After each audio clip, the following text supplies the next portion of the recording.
Escuelas IADE presenta... Welcome to Motorcycle Service and Repair. Bienvenido al programa de mecánica de motos Motorcycle Service and Repair. Este programa ha sido elaborado para que usted pueda capacitarse en el servicio y mantenimiento de la motocicleta. Muchas gracias por elegir y confiar en Motorcycle Service and Repair. Le deseamos el mayor de los éxitos y esperamos que su aprendizaje sea rápido y entretenido.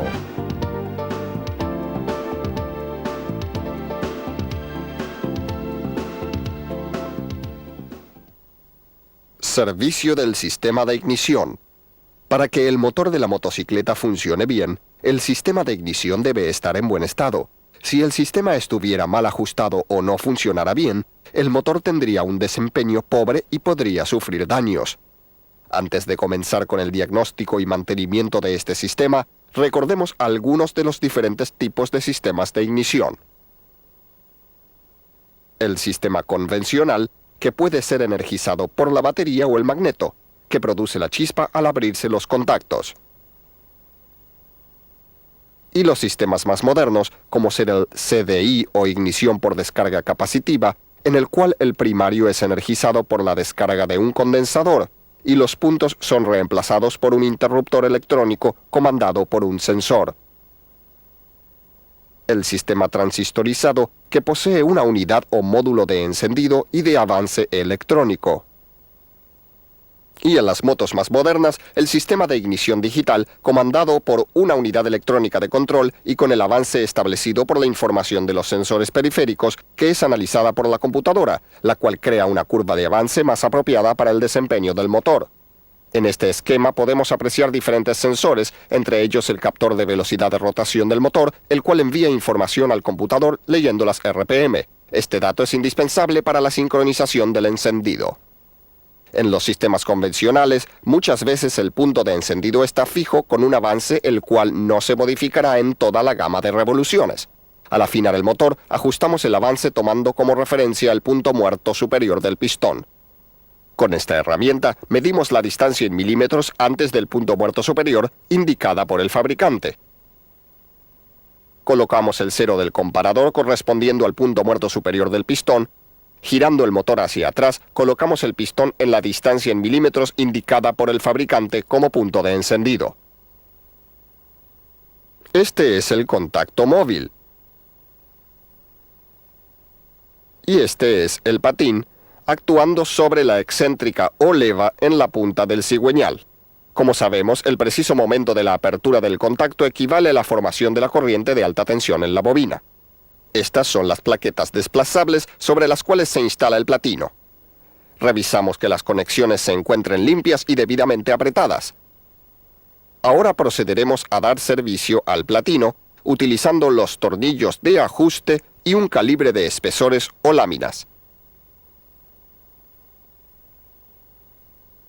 Verificamos la distancia entre los contactos y la colocamos a las especificaciones indicadas por el fabricante.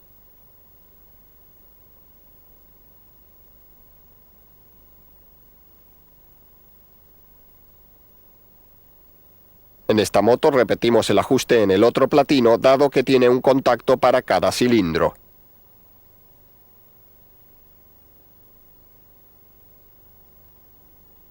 Ahora colocamos una lámpara piloto, la cual se va a encender en el preciso momento en que los platinos hacen contacto girando el motor. Sincronizamos luego, utilizando las plaquetas, el momento en que se apaga la luz, o sea, la apertura del platino, con la distancia en milímetros del pistón desde el PMS. Finalmente aceitamos el fieltro de lubricación de la leva. En otros sistemas existen dispositivos de avance mecánico como este, que permite, utilizando la fuerza centrífuga, desplazar la leva avanzando el encendido a medida que aumentan las RPM. El avance inicial en estos motores es menor. La manera de controlar el punto de encendido y los diferentes ángulos de avance a distintas RPM se hace con una lámpara estroboscópica. Conectamos la lámpara a la batería y su pinza captora al cable de alta tensión del cilindro número 1. Utilizando las marcas creadas por el fabricante en el volante del motor, controlamos primero el punto inicial. Estando el motor en marcha lenta, debe coincidir el destello de la lámpara con la marca. Luego repetimos la operación en las distintas gamas de RPM indicadas por el fabricante.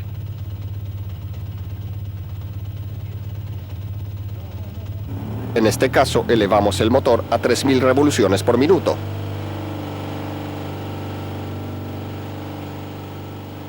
Vemos cómo la marca que aparece ahora coincide con el destello.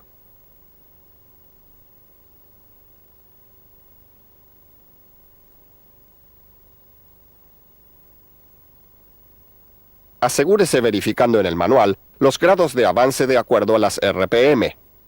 Muchas motos solo tienen marcas en el volante y las especificaciones están en grados. Debemos utilizar una lámpara que descifre el avance en grados que está actuando en ese momento.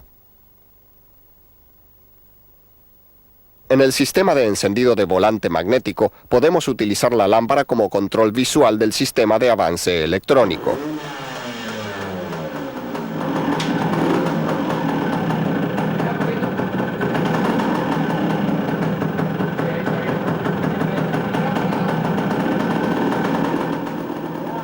Para realizar el servicio del sistema, revise los componentes del circuito.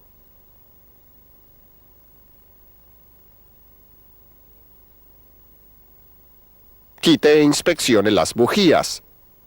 Esta nos muestra un exceso de aceite. La bujía nos indica cómo se produce la combustión en el motor. La inspección visual de la bujía, controlando los depósitos y el estado de la porcelana y los electrodos, nos indican cómo en este caso que el motor se encuentra carbonizado, con mezcla pobre y ocasionales picos de temperatura. En este otro caso, la mezcla es demasiado rica o tiene exceso de aceite. La diferencia de colores entre la porcelana y el resto de la bujía es normal, siendo siempre más clara y más seca al pie del electrodo o porcelana. En este caso, la temperatura de autolimpieza del pie del electrodo fue excesiva y fundió el electrodo central. También debe controlarse el desgaste del electrodo de masa.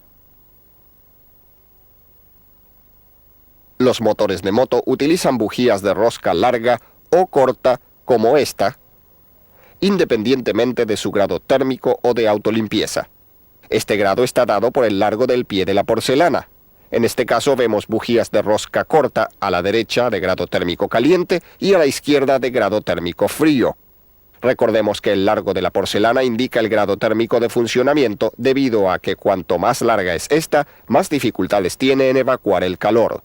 La comprobación más práctica de funcionamiento del sistema se logra quitando la bujía del motor y probándola en el chasis.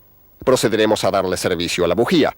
Con esta herramienta de alambres calibrados, controlamos la distancia disruptiva o luz entre los electrodos, ajustándola a las especificaciones del fabricante. También limpiamos la bujía con un cepillo suave y solventes. También podemos medir la luz utilizando un calibre de láminas. Como parte de la inspección del sistema de encendido, verifique las conexiones del sistema como ser conectores,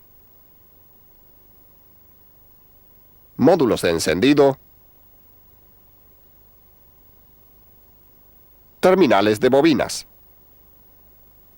Compruebe que la instalación no haya sido alterada como en este caso. Verifique el voltaje de la batería y la densidad del electrolito. En las motos sin batería, verifique la resistencia de la bobina generadora. En este caso, el conector ha sido removido.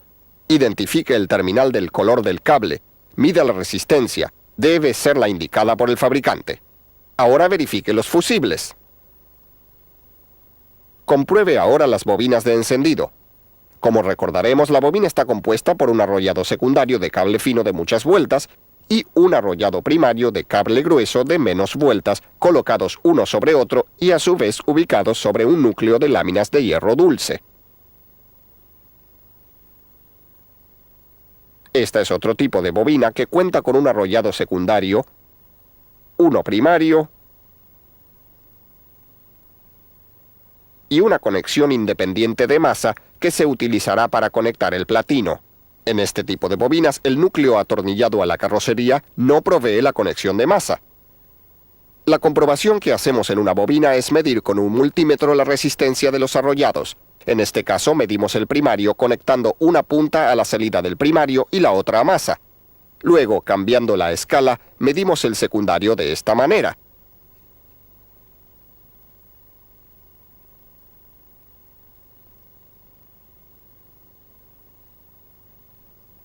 Observe que la resistencia del secundario es mucho mayor por tener más vueltas y cable más fino.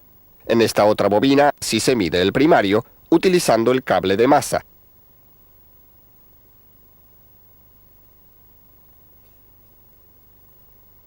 Luego se mide el secundario, también utilizando el cable de masa y no la masa de la bobina.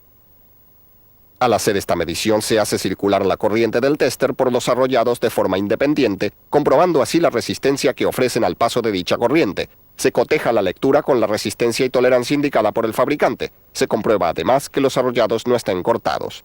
Esta comprobación se puede hacer con la bobina colocada en la moto y debe tenerse en cuenta la resistencia que ofrecen las conexiones y capuchones de bujía. Aquí tenemos la lectura del primario en esta bobina.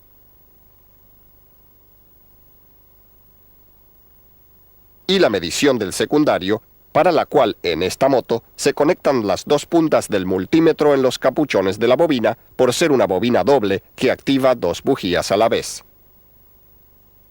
Aquí vemos las comprobaciones de una bobina de botella.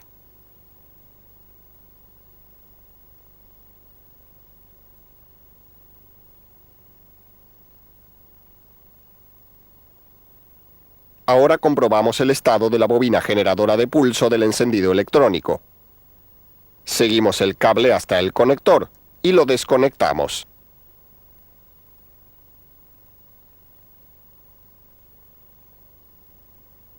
Vemos que en esta moto se trata de dos bobinas captadoras de pulso conectadas en una misma ficha. Procedemos a conectar el multímetro, comprobamos la resistencia de las dos bobinas en el conector de una por vez.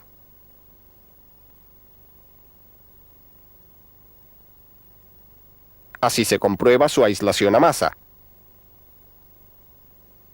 Nos da infinito, o sea que están aisladas.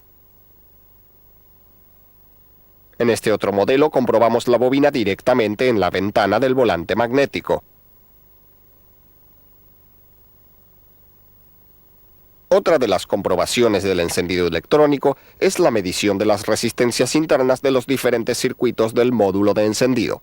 Basándose en una tabla de conexiones y sus correspondientes resistencias y siguiendo los pasos indicados, se comprueba con el multímetro los terminales uno con otro, observando que las lecturas se encuentren dentro de los márgenes especificados por el fabricante.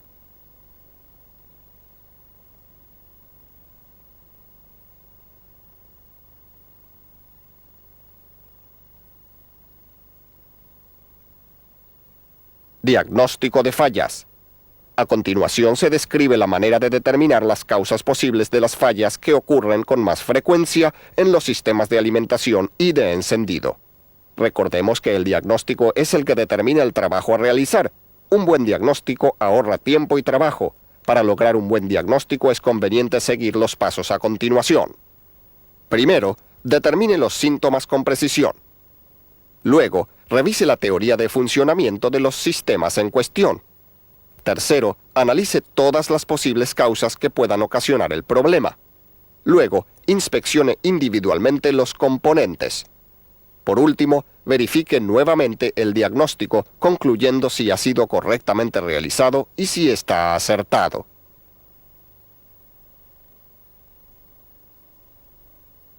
Ahora analizaremos las causas que ocasionan que el motor no arranque o que se encuentre pesado o lento al girar.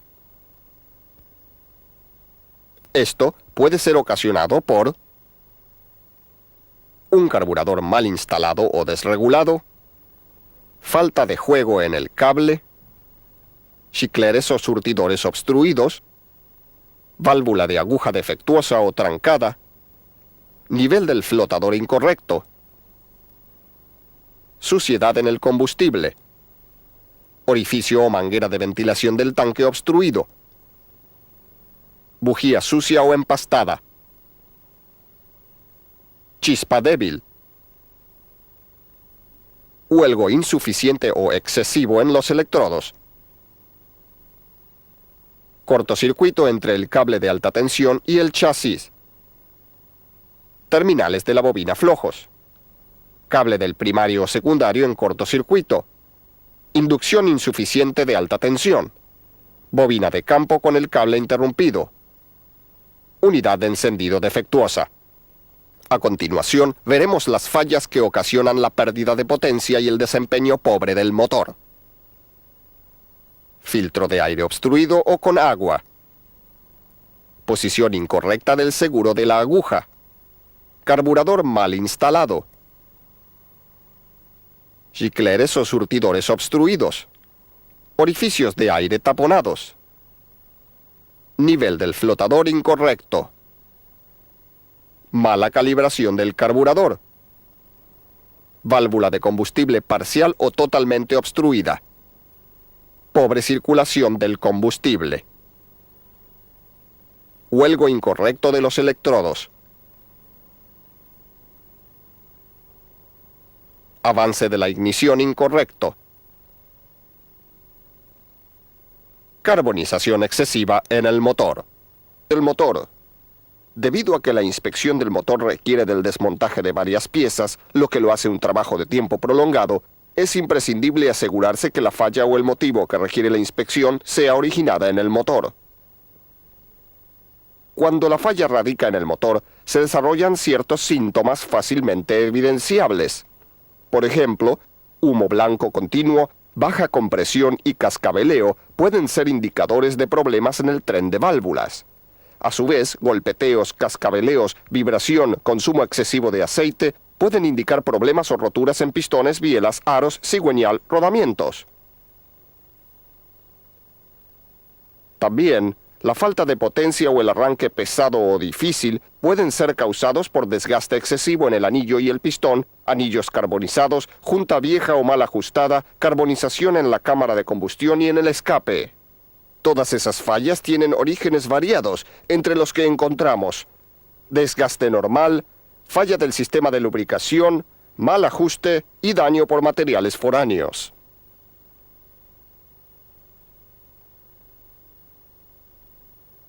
Sobrecalentamiento. El sobrecalentamiento puede ocasionarse debido al tiempo de encendido incorrecto, a un huelgo entre piezas excesivo, a una carburación mal reglada con mezcla pobre, a un nivel del flotador incorrecto, a entradas de aire, daño provocado por la detonación, bujía de grado térmico incorrecto. Siempre se debe realizar la prueba de compresión para detectar el estado interno de los componentes del motor, tales como el pistón, aros, válvulas, asientos y juntas. Una baja compresión indica un mal funcionamiento de alguno de estos elementos. Antes de desmantelar el motor, usted debe tener una idea del desperfecto. Observe si el motor puede ser inspeccionado y reparado sin retirarlo del cuadro, como es el caso de los trabajos en el tren de distribución, como por ejemplo el ajuste de válvulas. Antes de desmontar el motor para inspeccionarlo, usted debe revisar el manual de servicio y seguir los procedimientos indicados. Allí encontrará la ubicación de tornillos y cables a ser desconectados y los pasos apropiados para realizar las tareas. Utilice las herramientas especiales indicadas. Verifique las tablas de torque al ajustar las piezas.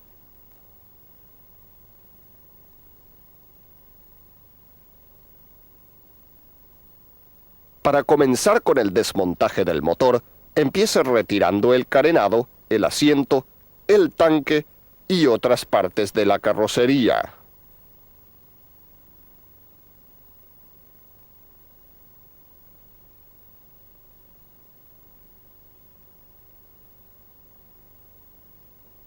En el caso que necesite retirar el motor, hágalo con mucho cuidado para que éste no caiga una vez que quitó los tornillos que lo sujetan al cuadro.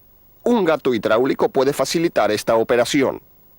Luego de quitar el motor es conveniente instalarlo en un soporte especial para trabajar cómoda y seguramente. Al desmontar el motor es importante ordenar las piezas desmontadas para que no se extravíen y para que facilite el trabajo de reinstalación. Recuerde, el orden y la prolijidad, así como el uso correcto de las herramientas, son fundamentales para desarrollar un trabajo eficiente, seguro y de calidad. Comience el desmontaje desalojando el agua del circuito de refrigeración si lo tuviera.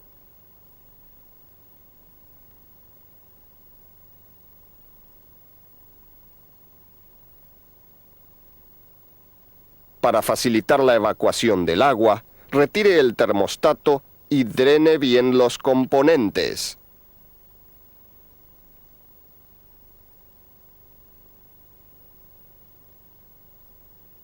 Luego, quite las piezas grandes como ser el caño de escape.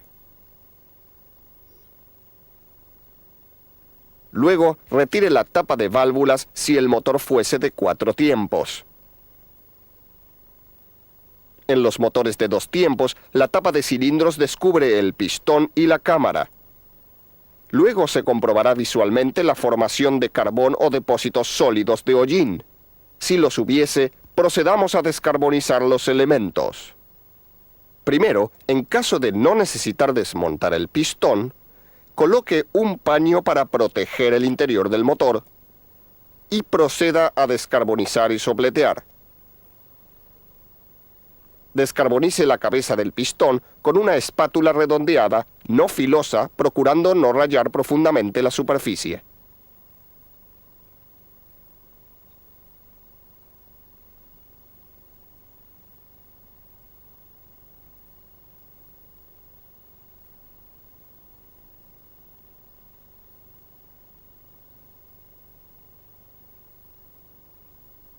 Proceda luego a descarbonizar la tapa del cilindro de la misma manera.